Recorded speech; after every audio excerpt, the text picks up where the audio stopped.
Hi. So today we're going to transition to Frankfurt's On Truth. Okay, so we had on bullshit, and I just saw that many of you, so we're moving on from on bullshit, okay, to on truth. And when I first started teaching this class, I didn't actually include on truth. I don't really know why, actually.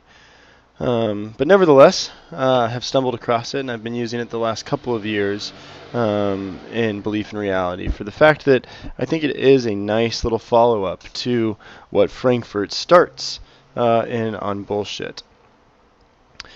Now, one thing, and this will become clear, and I think that what I get more interested in from Untruth is in the second part of the book, and so that'll be the second video here. Tomorrow primarily. I don't know. Yeah, alright, sorry. So I live downtown Moscow, and sometimes the traffic is really loud, and so I don't know how much it actually carries into the microphone here. But anyway.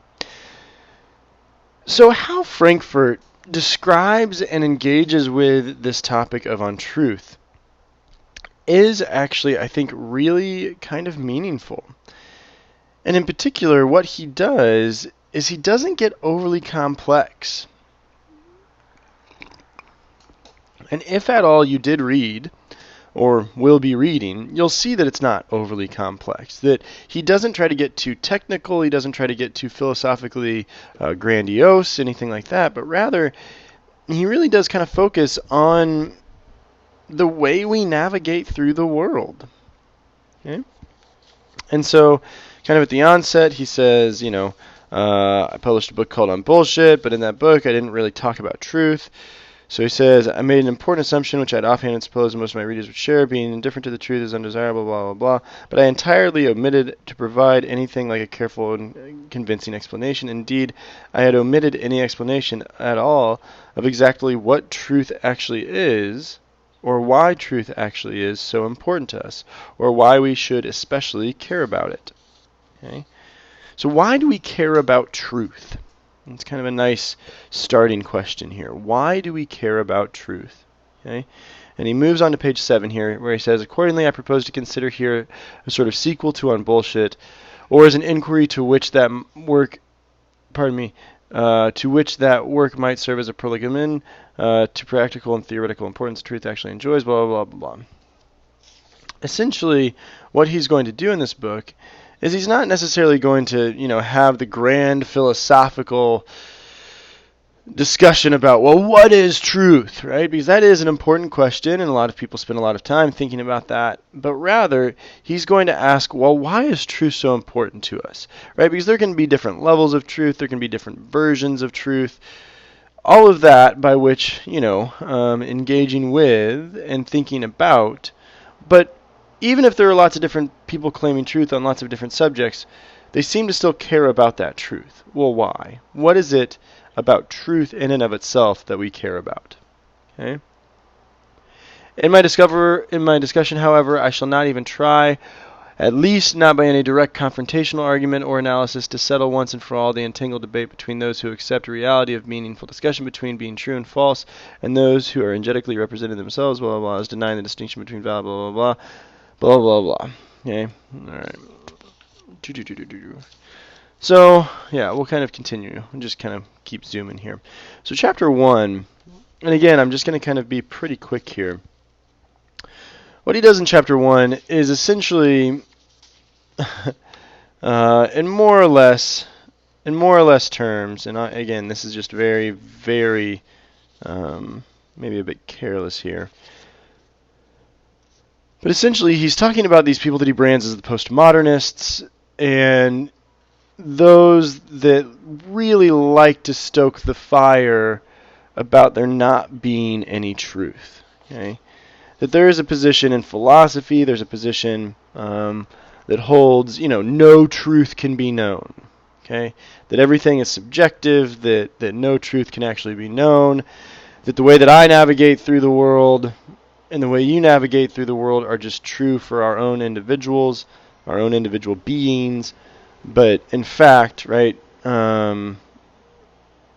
That's all that it is, right? That there's not any sort of connective, objective. And I know that that's kind of a tricky word to use here, but there's no kind of, bigger truth than our own kind of subjective realities. Okay? Well, Frankfurt says, now wait a second. Okay? Sure, there are lofty philosophical arguments that might make the claim that indeed it is the case that, right, truth is hard to be known, that subjectivism inherent in it, right? But he says, wait a second, let's look at this from a practical standpoint, okay? And so on page 24, he's kind of talking about this. Pardon me. 23.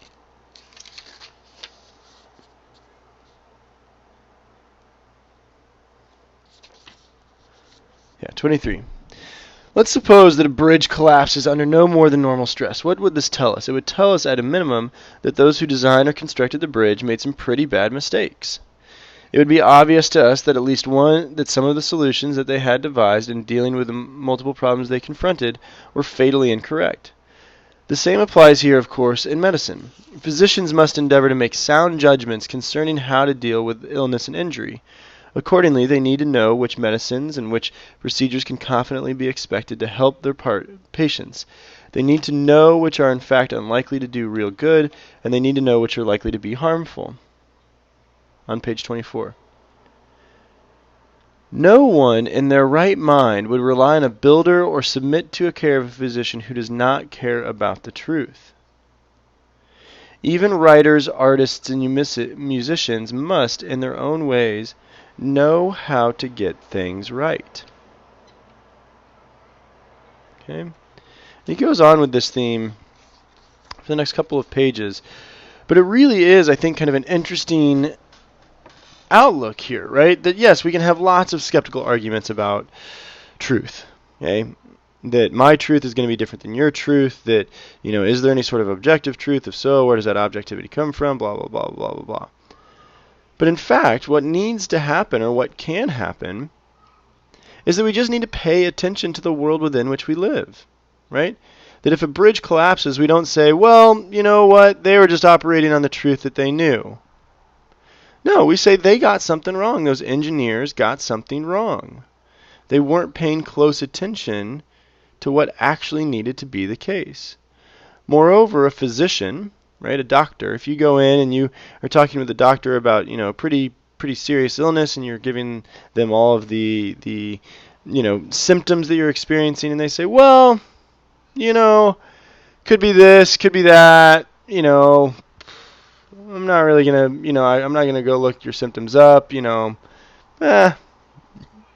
Or if they give you medicine that doesn't indeed, match your symptoms, right? We're going to be upset because they got something wrong. They didn't pay close attention. So Frankfurt's really trying to get us to focus on the fact that truth, right, exists in the world, and it's not that inaccessible. That we navigate through our lives based off of a lot of which we claim to be true. Right? And although that this is, again, not very, I think, difficult, I think it's actually pretty profound, right? That we could give, again, so many arguments where we could be skeptical about the truth. But in fact, what we need to do is we need to pay closer attention to the reality within which we live. Now notice, and maybe some of you have been able to kind of put this together, but notice that this connects with his definition of bullshit, right? That bullshit was an indifference to how things really are. It was a lazy approach to reality. So if that's what bullshit is, because again, when we're bullshitting, we just don't care. But if we actually start caring, if we actually start paying attention, then we might be able to get things right. Okay. All right. So in chapter 2, blah, blah, blah, blah, blah.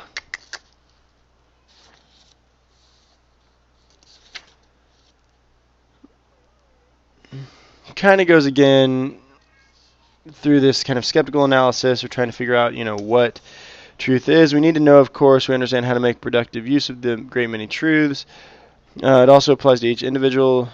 Individuals require truths in order to negotiate their way effectively through the thicket of hazards and opportunities that all people invariably confront in going on about their lives. What they are capable of achieving, what they would like to achieve, are made endless by blah, blah, blah. Right? We're guided by truth, or whether we proceed on ignorance on the basis of falsehood. Right?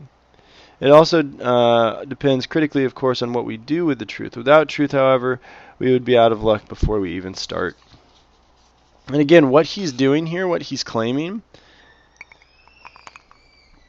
is that if we just start to pay attention to how things really are, to the world within which we live, right, we can navigate through that because things are indeed true, right? It is true. I mean, come on. Yes, you could make the argument, well, maybe I'm dreaming and this is a big hallucination, blah, blah, blah, blah. But it's true right now that I am having this video discussion, that I am speaking these words aloud, that I am at this desk, that I am holding this book, right, that I'm looking at the camera, that all of that is true. It can be justified. It can be verified, right? I mean, I might be dreaming, but I'm just going to leave that one aside for a second, okay? That there are so many things about the world within which we live that are indeed true, and we need to pay closer attention to that. In chapter 3, he talks about this famous philosopher named Baruch Spinoza, okay? And essentially, what is happening kind of through this, and again, this is a high, quick kind of movement of this chapter, is where he claims that Spinoza says, that which we engage with or that which we're drawn to, we might very well start to love. So if it is the case that we start to pay more close attention to the world within which we live, if we start to pay more close attention to that which we accept as true, right, then we might very well start to love the truth and be drawn to it, right? Spinoza, I'm on 47. Spinoza maintained a person who despises or who is indifferent to the truth must be a person who despises or who is indifferent to his or her own life. Such a hostile or careless attitude towards oneself is extremely rare and is difficult to sustain. Thus Spinoza concluded that nearly everyone who values and who cares about his or her own life does, whether knowingly or not, love truth. So far as I can see, Spinoza was on the whole correct about this. Practically all of us do love the truth, whether or not we are aware that we do so. And to the extent that we recognize that dealing effectively with the problems of life entails, we cannot help but loving the truth. Okay? So again, this kind of common sense approach that Frankfurt is starting out with this book of On Truth, in connection with On Bullshit, because again, bullshit is that which is the indifference to how things really are, this carelessness.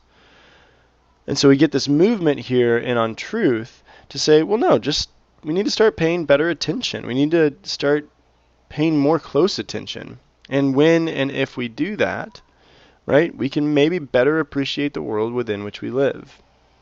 Now, the second part of the book here is going to take, I think, a really interesting shape, as it's going to focus on, well, where does lying play into all of this? So we'll take up with that in the next video.